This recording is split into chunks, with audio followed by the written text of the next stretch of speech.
कहा गया, ये बहुत विचित्र है कि हम armed forces special powers act को अमेंड करेंगे और रिव्यू करेंगे और कुछ ऐसे प्रावधान बनाएंगे जिसमें सैंक्शन की आवश्यकता नहीं है। मित्रों, ये armed forces special powers act क्या है? इस देश में दो कानून हैं। एक है डिस्टर्ब्ड एरियाज एक्ट, कि जहां पर इंटरनल सबवर्शन हो रही होती है उसको डिस्टर्ब्ड एरिया घोषित कर देते हैं। उन एरियाज पे armed forces of the union, जिसमें सेना भी आती है, एयरफोर्स भी आती है, नेवी नहीं आती क्योंकि नेवी कभी डोमेस्टिक ऑपरेशंस में नहीं होती, इसके अलावा CRPF, BSF, CISF, Assam rifles, ये सब सेंट्रल फोर्सेस आती हैं। अब जहां जहां इंसर्जेंसी और आतंक होता है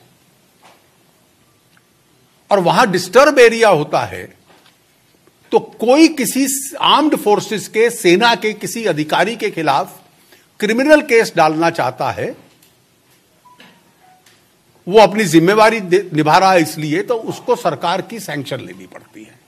it's essentially a sanctioning law. कुछ और प्रावधान भी। अब इन्होंने कहा कि अगर आरोप ये होगा कि मान लो किसी ने टॉर्चर कर दिया या किसी ने किसी महिला से बदसलूकी की या किसी ने चोरी कर ली, तो सैंक्शन नहीं होगी। बहुत सरल दिखता है। मैं इस विषय के साथ बहुत वर्षों से संबंधित रहा हूं और जब कांग्रेस की पार्टी सरकार में थी और उस वक्त जब चिदंबरम साहब गृह मंत्री थे और वो उसकी वकालत करते थे कि इसको डाइल्यूट किया जाए, तो सारी सरकार कांग्रेस की भी उसका विरोध करती थी। और इसलिए विरोध करती थी कि कोई भी आतंकवादी या उसका समर्थक या परिवार वाला यह नहीं कहता कि पुलिस ने आकर आतंकवादी को पकड़ा या आतंकवादी को मारा। इसके लिए तो सेना के कोई अधिकारी पकड़ता है या आर्म्ड फोर्सेस का पकड़ता है, सीआरपीएफ का पकड़ता है, तो अपराध नहीं होगा। वो हमेशा कहता है हम गारे घर में तलाशी लेने आए, महिलाओं से बदसलूकी करती, हमारे घर में तलाशी लेने आए, हमारा सामान उठा के ले गए, टेररिस्ट को टॉर्चर कर दिया। तो जैसे ही ये आरोप लगेगा तो सब सेना के अधिकारियों के खिलाफ क्रिमिनल लॉ में मुकदमे चल रहे होंगे, कोई सैंक्शन की जरूरत नहीं। और जिस प्रकार की व्यवस्था कुछ ऐसे इलाकों में है, घाटी में विशेष रूप से, वहां तो एक जज चुनाव लड़ रहे हैं जिनका चुनाव का प्लैंक यह है कि मैंने फैसला दिया था कि 370 जो टेम्पररी प्रोविजन है वो परमानेंट है। ये परिस्थिति है। एक इसलिए भारत सरकार ने कांग्रेस के जमाने में भी और एनडीए के जमाने में भी एक प्रक्रिया बनाई थी कि जितनी कंप्लेंट्स आएंगी एक रोबस्ट मैकेनिज्म होगी, उसमें से सही अगर कोई है तो सजा देनी चाहिए फिर अधिकारी को, किसी ने सचमुच में बदसलूकी की है। और वो एक रोबस्ट मैकेनिज्म जो यूपीए के समय बना था वो आज भी चल रहा है और उसमें अभी तक 1799 शिकायत आई हैं सेना या पैरामिलिट्री के अधिकारियों के खिलाफ। और उसमें से लगभग सभी, कुछ प्रोसेस में है, 1741 इन्वेस्टिगेट होती हैं, उनको फाड़ा नहीं जाता, और 68 अधिकारियों के खिलाफ कार्रवाई भी हुई है। मौजूदा व्यवस्था चल रही है। अब आप टेररिस्ट को इनकरेज करने के लिए जो अधिकारी अपनी जान से खेलकर, और जो जवान, और जो एक तरफ कहते हैं कि जवानों को मार्टर बना दो, मालूम नहीं कि वो क्या विषय होता है, और इन्होंने नहीं किया था, हमने सुविधाएं दी, अब कह रहे हैं मैनिफेस्टो में उनके खिलाफ मुकदमे चलाने की अनुमति दे दो आतंकवादियों को। Those people who lay down their life for the country, you want them to be prosecuted at the behest of terrorists or their friends or relatives. Ingratitude is the biggest sin that any political party can commit. और आज ये धारा डालकर Congress party ने ये किया है। फिर कहते हैं कि सेना की मौजूदगी को डाइल्यूट कर दो ताकि पत्थर फेंकने वाले सड़कों पे आ जाएं, ताकि जिन आतंकवादियों को सेना रोज मारती है वो अब बच निकले। फिर कहते हैं कि जो लोग आज तक हमसे बात करने को तैयार नहीं, क्योंकि उनका कहना यह है कि हम तो देश से अलग होना चाहते हैं, हम तो उनसे कंटिन्यूअस डायलॉग करेंगे। इसका मतलब यह है कि जिस नीति ने जम्मू कश्मीर को लाकर आज इस स्थिति में खड़ा किया, पिछले 70 साल की गलतियों को मैंने कुछ दिन पहले लिखा और कहा भी था, आज हम हर कानून को लागू करके वहां रूल ऑफ लॉ एस्टैब्लिश कर रहे हैं। उसके स्थान पर rule of insurgents and terrorist Congress अगर स्थापित करना चाहे तो यह देश को स्वीकृत नहीं होगा। जम्मू कश्मीर पे एक चैप्टर लिख दिया, लेकिन उनके जम्मू कश्मीर के चैप्टर में कश्मीरी पंडितों का कोई जिक्र नहीं है। औपचारिकता के नाते तो यह कह देते कि आजाद हिंदुस्तान में सेक्युलरिज्म की सबसे बड़ी विफलता यह है कि एक पूरी कम्युनिटी की एथनिक क्लिंजिंग हो गई वैली में से। इनके सेक्युलरिज्म में उन कश्मीरी पंडितों के लिए बहाने के लिए एक आंसू नहीं है। और इनका ट्रैक रिकॉर्ड यह है, पहले राजीव गांधी टाडा लाए, नरसिम्हा राव के टाइम वापस ले लिया। वाजपेयी जी पोटा लाए, मनमोहन सिंह जी ने वापस ले लिया। और अब तो ऐसा लगता है कि माओवादी जिनके साथ दोस्ती गांठी, छत्तीसगढ़ में भी गांठी, चुनाव में भी वो स्पष्ट था, अर्बन नक्सल्स के टाइम पे स्पष्ट था, जवाहरलाल नेहरू विश्वविद्यालय में स्पष्ट था। तो अब आप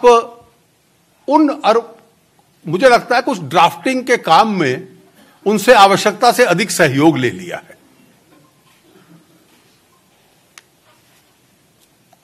अब मेरा दूसरा बड़ा पॉइंट है, मैं सब पॉइंट्स पे नहीं जा रहा, ये जो न्याय का ब्लफ था। पिछली बार जब मैंने आपसे बातचीत की थी तो अर्थशास्त्री दुनिया भर में पूछ रहे थे इसका साधन कहां से आएगा।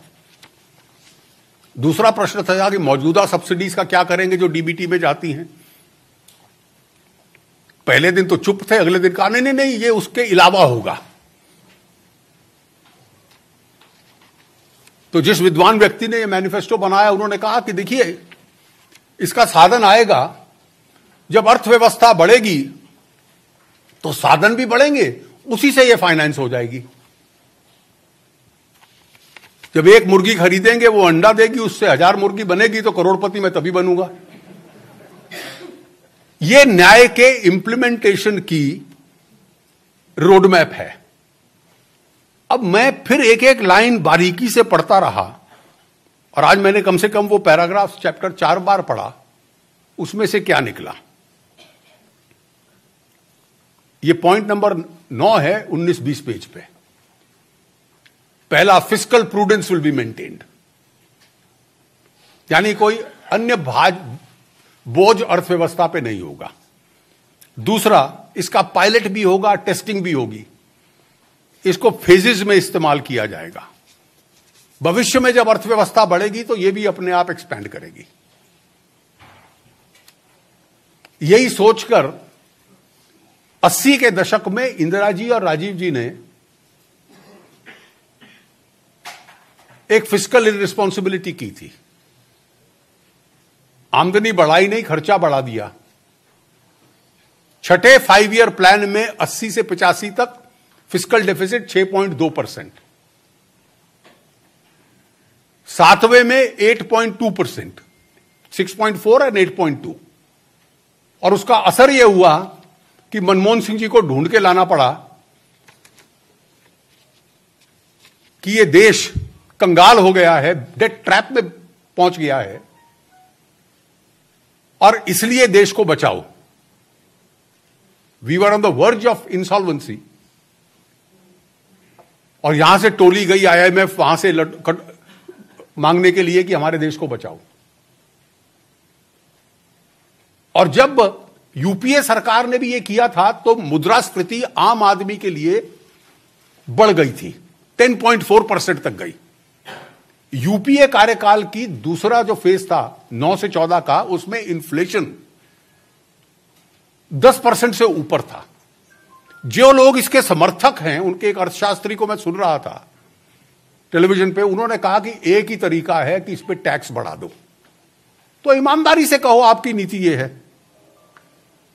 हमने तो घटाए हैं 5 सालों में, पहली बार इतिहास में घटे हैं हर तरह के टैक्स, आप बढ़ा दो। अगर ये आपकी नीति है, ईमानदारी से कहिए।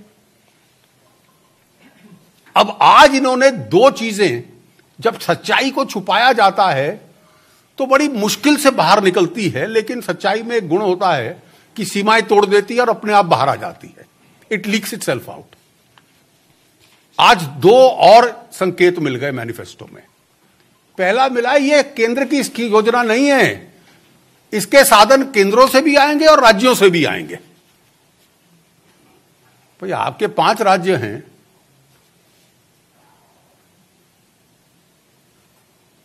ये तो पहले दिन आपने नहीं कहा था, तो सच्चाई धीरे धीरे बाहर आ रही है। This will be a joint scheme of the centre and the states.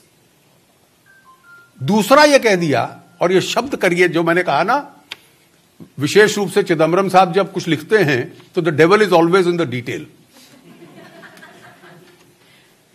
तो दूसरा उन्होंने लिखा, of the existing subsidies, merit-based subsidies will remain. अब जिसको आप नॉन मेरिट बेस्ड कह दोगे कि फर्टिलाइजर नॉन मेरिट बेस्ड है, और क्योंकि स्टेटों को खींच लिया, कोई स्टेट कहती है कि मैं सघन स्कीम चलाती हूं, कोई कुछ और कहती है, वो सब नॉन मेरिट बेस्ड कर दोगे। फिर आप कहोगे कि देश में गरीबों की संख्या हर साल कम हो रही है, तो जो बीपीएल से ऊपर है वो हर साल हम काटते जाएंगे, वो नॉन मेरिट बेस्ड हो गया। तो अपने हाथ में एक हथियार रख लिया ताकि मौजूदा को जोड़ दे। इसी से तो वो कहते हैं कि फिस्कल बर्डन नहीं होगा। तो इसलिए एक एक बयान जब एक ब्लफ स्कीम पे आता है, पहला आया था कि ओवर एंड अबव, पहले कुछ नहीं था, दूसरा आया ओवर एंड अबव, तीसरा आया फंडिंग कहां से करोगे। डॉक्टर राजन ने कहा will see the fiscal deficit after the election, अगर फिस्कल डेफिसिट अलाउ करेगा तो करेंगे, नहीं तो नहीं करेंगे।